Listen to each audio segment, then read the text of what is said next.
이틀 전 반부된 윤 대통령에 대한 체포영장 집행 시점을 놓고 공수처가 고심 중입니다. 이런 가운데 윤 대통령의 편지를 받은 관저압 지지자들은 심야 집회를 이어갔는데요. 관련 내용 박성배 변호사와 짚어보겠습니다. 어서 오십시오. 네, 안녕하십니까? 네. 자, 가장 큰 관심 바로 공수처의 체포영장 집행 시점입니다. 이르면 오늘 집행에 나설 수도 있다라고 하는 전망이 나왔는데 체포에 나서게 되면 절차가 어떻게 됩니까?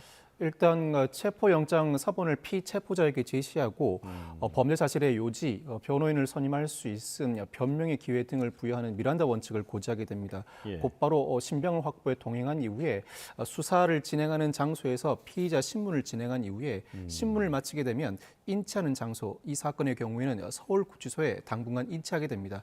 이후에 석방할지 구속영장을 청구할지 결정하는 절차를 남겨두게 됩니다. 예.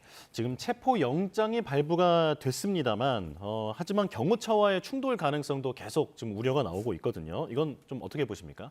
경호처와 충돌할 가능성이 상당하다고 보여집니다. 그 상황을 피하기 위해서 공수처는 공식적으로는 경호처 측과 따로 협의를 진행하지 않는다고 하지만 아마 예. 물밑에서 협상을 진행할 가능성이 상당히 높습니다. 체포영장 집행 과정에서 물리적 충돌이 빚어지게 되면 경호처뿐만 아니라 공수처와 경찰 인력에도 상당히 심각한 장애를 초래할 가능성이 높기 때문입니다. 물밑에서 이 정도 수준에서 체포영장을 집행하고자 하는 의사를 밝히고 경호처가 이러이러한 사정에 의해서 그 정도 수준을 받아들일 수 있다 내지는 받아들일 수 없다는 물밑 협상이 진행되고 있을 가능성이 상당히 높습니다. 예. 체포영장 유효기간이 오는 6일까지인 만큼 이르면 오늘 이번 주 내에는 체포영장 집행에 본격적으로 나설 가능성이 높고 한 번 집행으로 실패할 가능성도 덜어 있어서 두세 번 집행에 나설 가능성도 있습니다. 그렇게 절차를 진행하고자 한다면 적어도 오늘이나 내일 중에는 첫 번째 체포영장 집행 시도에는 나서야 할 것으로 보입니다. 예. 자, 그렇다면 경호처가 어떻게 나설지에 대해서 관심이 모이고 있는 상황인데 영장 집행을 방해한다. 이렇게 되면 공무집행 방해죄로 처벌하겠다라고 공수처가 경고하지 않았습니까? 네네. 이제 처벌 대상이 되는 거겠죠. 실제로 체포영장은 압수수색 영장과 다르게 군사상 비밀을 요하는 장소 등을 이유로 그 영장 집행을 막을 법적 근거가 존재하지 않습니다. 예. 기본적으로 체포영장은 체포를 위해서 그 장소에 진입할 수 있는 권한도 포함되어 있습니다. 진입 자체를 막거나 체포영장 집행 자체를 막아서는 행위 자체가 적법한 공무집행을 방해하는 공무집행 방해에 해당하고 예. 단체 위력을 과시해 공무집행을 방해할 경우에는 특수공무집행 방해 나아가서 그 과정에서 영장을 집행하는 공무원에게 상해를 입히는 경우에는 특수공무집행 방해 치상죄로도 처벌할 가능성이 있습니다. 아, 예. 그러니까 문을 그냥 잠그고 버티는 식이라든지 이런 식의 어떤 소극적 방어도 처벌 대상이 된다. 지금 분명하게 처벌 대상이 된다라는 말씀이시죠? 공무집행 방해에서 일컫는 폭행은 광의의 폭행입니다. 통상 폭행죄에서 일컫는 폭행은 협의의 폭행이라고 해서 예. 사람의 신체에 직접 유형력을 행사해야 합니다만 공무집행 방해에서 일컫는 폭행은 광의의 폭행이라고 해서 직접 사람의 신체 유형력을 행사하지 않아도 공무집행을 막기 위해서 바리케이트나 철문을 막아 세우는 행위 자체로도 광의 폭행으로서 공무집행 방해 폭행에 해당한다고 보는 것이 판례 입장입니다. 예. 이 경우에도 공무집행 방해죄가 성립할 수는 있습니다. 쉽게 얘기하자면 어떤 형식으로든 물리력을 좀 행사를 해서 이제 영장 집행을 방해한다라고 하면 이제 처벌 대상이 될 수 있다. 맞습니다. 네, 그렇게 이해하면 될 것 같습니다. 자, 이런 가운데 윤석열 대통령이 어제 관저압 지지자들에게 편지 형식의 메시지를 전달했습니다. 나는 끝까지 싸우겠다라고 하는 그런 메시지도 함께 담겨 있는데, 자, 수사기관은 지금 이걸 어떻게 바라보고 있을까요? 출석 의사를 밝히고 있지 않은 상황에서 관저압 지지자들에게 메시지를 발송했습니다. 그 예. 내용도 주권 침탈 세력과 반국가 세력이 준동하고 있다. 끝까지 싸우겠다는 내용인데 일단 출석하지 않는 것 자체로 수사기관 입장에서는 그 행위가 불량하다고 평가할 수 있는 상황에서 네. 지지자들에게 끝까지 싸우겠다는 메시지를 낸 것 자체가 향후 체포영장 집행 시 극단적으로는 지지자들이 영장 집행을 막아달라는 메시지로 해석할 수도 있습니다. 예. 상당 부분 공무집행 방해 의사를 가지고 있을 뿐만 아니라 지지자들을 이용해서 공무집행에 완강하게 저항하겠다는 의사로 읽혀서 여타 별다른 범죄가 성립하는지 여부는 변론으로 하더라도 수사기관은 향후 수사를 진행할 시에 강력한 수사 의지를 내비칠 가능성이 높고 무엇보다도 법원이 향후 구속영장 발부 여부를 검토할 때 이 사안도 상당히 신중하게 고려할 가능성이 높습니다. 예. 법원의 향후 사건 처리 절차뿐만 아니라 현재 탄핵 심판 절차를 진행하는 헌법재판소도 탄핵 심판 사유로서 탄핵, 즉 파면에 이르러야 할 필요성이 있는지 여부를 판단할 때도 이 사유를 충분히 참작할 가능성이 있습니다. 그렇군요. 지금 이 지지자들에게 편지 형식의 메시지를 전달한 것이 나중에는 법적 다툼에서 윤석열 대통령 측에게는 불리하게 작용할 수도 있다. 그렇습니다. 네, 이렇게 이해하겠습니다. 자, 그런데 말씀해 주신 대로 두세 차례에 걸쳐서 이런 체포영장 집행을 공수처가 시도할 수 있습니다. 그런데도 만약에 윤석열 대통령이 버티게 되면 이게 어떻게 되는 겁니까?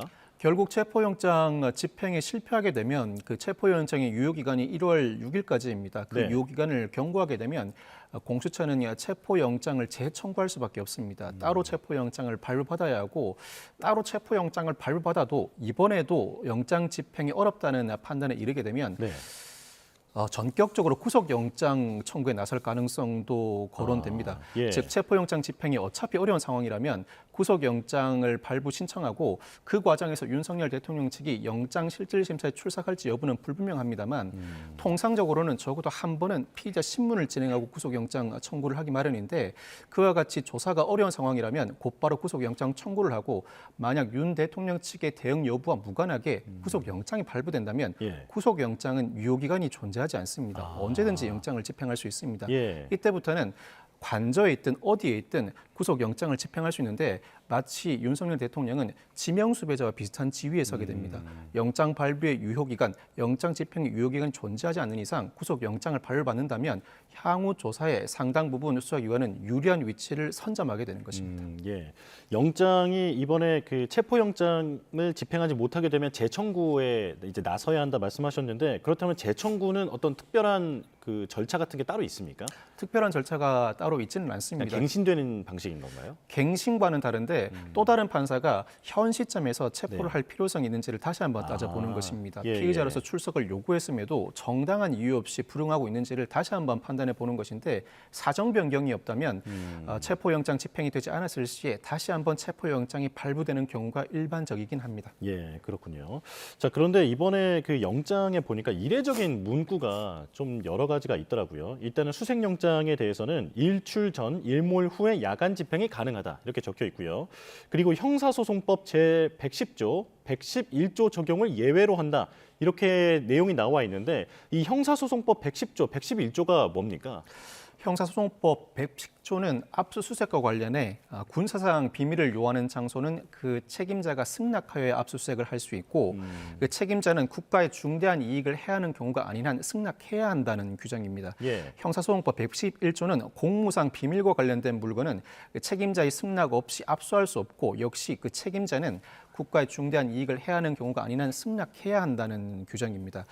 예외적으로 수색영장에 이 형사소송법 110조, 111조 적용을 예외로 한다는 문구가 기재됐습니다. 네. 사실 체포영장을 발부하면서 수색영장을 발부하는 경우도 흔한 일은 아닙니다. 체포영장 자체에 어떤 장소에 진입할 권한을 이미 내포하고 있기 때문입니다. 네. 그런데 이 사안의 경우에는 관저가 상당히 넓은 공간이고 상황에 따라서는 피의자의 소재를 발견하기 위해서 여러 장소를 둘러보면서 찾아야 할 필요성이 있으니까 예. 수색영장도 동시에 발부된 것 같습니다. 그런데 수색영장을 발부하면서 영장전담판사가 형사소송법 110조, 111조 적용을 예외로 한다는 문구를 기재했는데 네. 이와 같은 문구 기재는 사실 전례가 없어 보이긴 합니다. 윤 대통령 측이 강하게 반발하고 있는 대목이기도 합니다. 예. 이 형사소송법 110조, 111조의 이제 내용이 뭔가요? 앞서 설명드렸던 것처럼 군사상 비밀을 요하는 장소 내지는 공무상 비밀과 관련된 물건은 압수하지 못하고 책임자는 그 승낙을 할 경우에 중대한 국가의 비밀을 침해하는 경우가 아닌 한 승낙을 거부하지 못한다는 내용입니다. 네네. 다만 이 부분과 관련해서는 여러 가지 해석 내지는 다툼이 있을 수 있는데 먼저 111조 공무상 비밀과 관련된 물건 조항은 압수와 관련된 조항입니다. 이에 따라 수색과 관련된 조항은 아닌 만큼 예. 형사소송법 111조가 적용에 예외가 되면 사실입니다. 이 부분은 사실 다툼의 여지가 없습니다. 아, 네. 문제는 형사소송법 110조 군사상 비밀을 요하는 장소는 책임자의 승낙 없이 압수수색을 할 수 없다는 조항인데 이 조항에 대해서 영장 전담 판사가 적용의 예외라고 규정했습니다. 예. 윤 대통령 측이 강하게 반발하는 부분인데 아마 이 부분은 선회하자면 영장 전담 판사 판사가 일종의 해석론을 펼친 것 같습니다. 통상 수색 영장은 압수를 위해서 발부되는 경우가 통상이고 이에 따라 압수수색 영장이라는 단일한 영장이 발부되기 마련인데 네. 이 사안의 경우에는 체포를 위해 발부된 수색 영장이다. 그렇다면 체포에는 형사소송법 110조 즉 군사상 비밀을 요한다는 이유로 책임자의 승낙이 필요하다는 조항이 적용되지 않는다는 해석론을 담은 것 같습니다. 예. 또 그렇지 않는다고 하더라도 형사소송법 110조에 따르면 군사상 비밀을 요하는 장소는 압수수색을 할 수 없지만 책임자는 국가의 중대한 이익을 해하는 경우가 아닌 한 그 승낙을 거부하지 못한다는 이항 조항을 놓고 있는데 이 이항 조항이 적용되어야 한다. 최종적인 판단은 법원이 해야 할 몫인 상황에서 예. 사전적인 판단을 미리 한다는 의미에서 이와 같은 예외 문구를 기재한 것 같습니다. 그렇군요. 확실히 이례적인 문구다라고 설명은 해주셨는데요. 자, 그런데 책임자의 승낙이 없다면 이제 이 부분에 대한 어떤 수색이 어렵다라고 말씀을 해주셨는데 현 시점에서 책임자라고 하면 최상목 대행입니까? 경호처입니다. 경호처인가요? 예, 예. 공간을 관리하는 책임자가 압수수색 영장 집행 시 승낙을 할 수 있는 책임자라고 할 수 있습니다. 다만 예. 최상목 권한대행은 대통령 권한을 대행하고 있습니다. 대통령으로서 일정 부분 경호처에 적법한 지시 권한이 있는 만큼 그 책임자에게 승낙을 명할 수 있는 권한이 있다고 봐야 합니다. 그렇군요. 자, 그런가 하면 대통령 변호인단은 지금 이런 영장에 대해서 불법 무효라고 주장을 하면서 대법원에 진상조사를 할 것을 요청을 한 상황입니다. 그리고 판사에 대해서는 직무 배제 그리고 징계까지 주장했는데 이게 실현 가능성이 있는 겁니까? 실현 가능성이 낮습니다. 윤 대통령 입장에서는 상당히 이례적인 체포영장이 발부되었음에도 네. 정확히는 수색영장이죠. 수색영장이 발부되었음에도 다투는 방법이 마땅치가 않습니다. 일단 이 판사의 해석과 판단을 이유로 징계를 요구할 수는 없습니다. 예. 영장과 관련해서는 다툴 수 있는 여러 근거가 있긴 합니다만 우선 영장 항고제도, 발부된 영장 자체를 다투는 제도는 우리나라에 존재하지 않습니다. 뿐만 아니라 준항고로 다툴 여지가 있긴 합니다만 예. 준항고는 구금과 압수에 관한 처분에 대해서 다투는 절차입니다. 수색에 대해서는 다투지 못합니다. 또한 체포 적부심을 통해서 체포의 적법성을 다툴 수는 있습니다만 체포 적부심은 일단 체포가 집행된 이후에 예. 그 체포의 불법성과 부당성을 다투는 절차입니다. 체포가 집행되지 않은 현 시점에서 다투는 절차라고 할 수는 없습니다. 즉, 예. 윤 대통령 입장에서는 수색 영장에 상당히 이례적인 문구가 게재되어 있지만 이를 현실적으로 다툴 만한 방법이 마땅히 존재하지 않는 상황입니다. 아, 그렇군요. 법적으로는 어떤 딱히 대응하기는 쉽지 않은 상황이다. 네네. 네, 지금 이렇게 말씀해 주셨고요. 자, 다시 체포 얘기로 조금 더 좁혀서 들어가 보면 윤석열 대통령을 체포한 뒤에 공수처는 지금 조사를 하기 위해서 뭐 100페이지가 넘는 분량의 질문지를 준비를 했다고 합니다. 대면 조사가 이루어지는 건데 누가 나서게 됩니까? 통상 대통령 내지 전직 대통령에 대한 조사는 부장검사급이 해왔습니다. 그리고 상당히 많은 분량의 질문지를 준비해놓고 조사를 진행하다 보니 예. 한 명의 검사보다는 두세 명의 부장검사가 돌아가면서 조사할 가능성이 높습니다.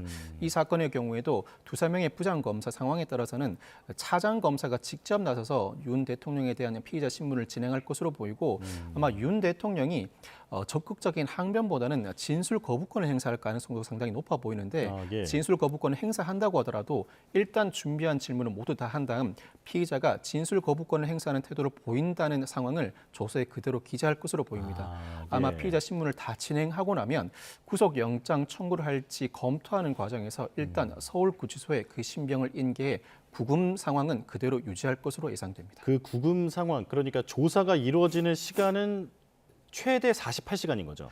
체포영장을 집행한 때로부터 48시간 이내에 구속영장을 청구하지 않으면 석방해야 하는 만큼 예. 그 사이에 관련 조사를 모두 마치고 네. 이런 관련 조사를 모두 마치고 나면 구속영장 청구 여부를 검토할 시간이 필요한데 통상 실무상으로는 36시간 내지는 40시간 이내에는 구속영장을 청구하거나 석방하는 절차를 밟게 됩니다. 그렇군요. 집행 이후부터 48시간 이내라고 말씀을 해주셨는데 그런데 이제 변호사님 예상대로 만약 윤석열 대통령이 진술을 전혀 이제 하지 않는 식으로 거부를 한다거나 그렇게 되면 공수처가 이제는 구속영장 청구로 넘어갈 수도 있는데 이런 진술을 전혀 거부한 상태에서 조사가 이루어지고 그걸 가지고 법원에 이제 구속영장을 청구한다고 하면 이게 받아들여질 가능성은 어떻게 보십니까? 사실 이 사건은 체포영장을 청구하고 발부받을 당시부터 구속영장 청구를 염두에 두고 있다고 봐야 합니다. 체포영장을 집행하는 순간 윤 대통령 입장에서도 단순히 조사만 받고 자신이 석방되지 않으리라는 점을 명백히 알고 있을 가능성이 상당히 높습니다. 이미 공수처는 체포영장을 집행하고 피의자 신문을 진행한 이후에는